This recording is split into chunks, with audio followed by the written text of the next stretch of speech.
Olá, povo! Tudo bem com vocês?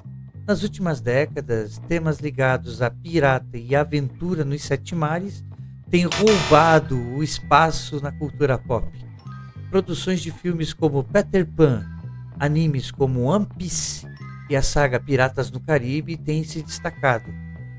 Mas você sabe quais eram as três formas pelas quais a tripulação escolhia o seu capitão?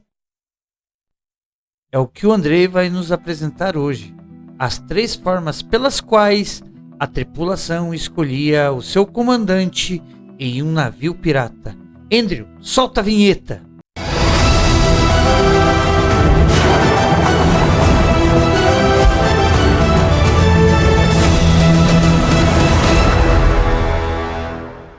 É isso mesmo, Gleison. Então, entre 1650 e 1730, na era de ouro da pirataria, sempre existiam em seus navios os bêbados, corajosos, bajuladores e estrategistas. E nem sempre esse último era escolhido como capitão do navio. Na verdade, existiam três formas de escolher um capitão de navio. A primeira era a nomeação. Nesse caso, os navios pertencentes a reinos ou estados. E aí os chamavam de corsários e não de piratas. Mas no caso, o poder central nomeava o capitão do navio. E isso dependia muito de seu currículo náutico. Ou seja, o escolhido deve ter passado por todas as etapas de um navegador. No caso, aprendiz, marinheiro, contramestre e piloto. Mas existiam muitos pretendentes que tinham esse currículo. Então, qual escolher? Uma palavra: recomendação. Poderiam existir ministros ou almirantes que indicavam algum dos pretendentes, assim facilitando sua ascensão como capitão. Mas se você fosse escolhido dessa forma, tinha regras a seguir, como sempre manter a disciplina, regras estabelecidas de como navegar, administrar e como agir com sua força bélica. Agora, a segunda forma era a mais democrática, digamos assim. Sem nomeações, apenas a boa e velha votação. Ambientes esses em que o poder era legitimado e não imposto. Ou seja, quando o navio precisava de um líder, todos juntos escolhiam o mais estrategista, que tinha mais experiência prática e conhecimento náutico. E esse escolhido tinha todo o poder bélico e náutico do navio, mas poderiam tirar ele do cargo se abusasse do poder. Essa segunda forma era frequente em navios piratas, já que não tinham poder por trás e só queriam saquear outros navios. Mas os capitães não tinham poder total. A tripulação fazia assembleias para decidir certas coisas junto ao capitão. A terceira forma era simplesmente uma escolha do dono do navio, pois no comércio marítimo dessa época, grande parte das embarcações eram privadas. E o capitão geralmente não era o dono do navio, só alguém escolhido pelo dono. E essa escolha vinha da confiança e reputação do pretendente. Mas se fosse escolhido, o capitão tinha direito a uma parte do lucro. E, em muitas cidades portuárias como Amsterdã, Lisboa ou Gênova, havia regulamentações que exigiam comprovação de experiência e exames práticos. E aí, Gleison, aqui na América do Sul e principalmente no Brasil, tinha bastante atividade de piratas e corsários. E desses, quais eram os capitães mais famosos? Então, Andrei, é no Brasil colonial que as ações de piratas se manifestaram no litoral brasileiro.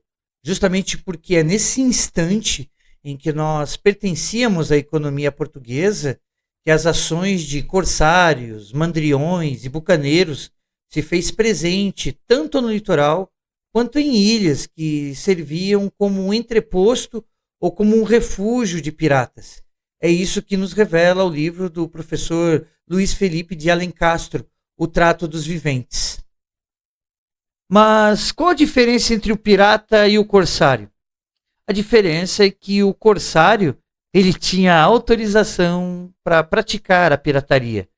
Ele recebia uma autorização de um rei para praticar todo tipo de crime.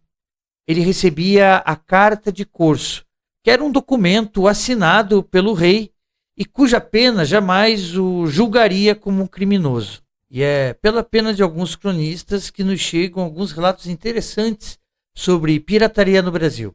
Por exemplo, o britânico Thomas Friends, que destruiu a primeira vila da ilha de Santa Catarina, hoje Florianópolis.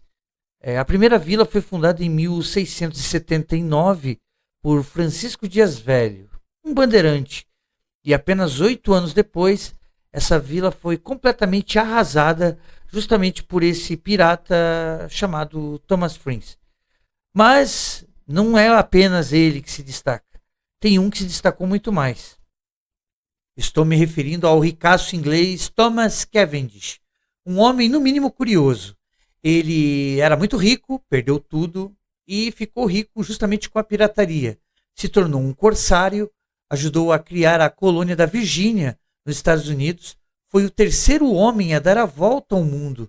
E aqui no Brasil, ele praticou todo tipo de crime. Em primeiro lugar, ele destruiu e saqueou a vila de Vitória, na capitania do Espírito Santo.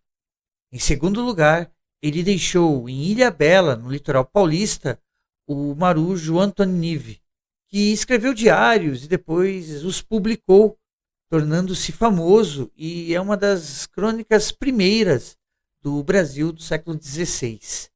E em terceiro lugar, ele destruiu e saqueou a Vila de Santos, levando pavor a 300 moradores na noite de Natal de 1591. E cabe citar também o pirata Zumiro, um pirata também inglês que viveu na vila de Curitiba e morreu em 1889. Mas isso é assunto para um outro momento. Mas e quanto a você? O que você achou das 3 formas pelas quais os piratas escolhiam os seus capitães? Você aprova?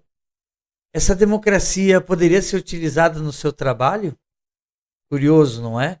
Então deixe aqui nos comentários, ative as notificações e venha fazer parte da nossa tripulação aqui no canal Sua História. Nós vamos ficando por aqui e esperamos vocês nos próximos episódios. Valeu!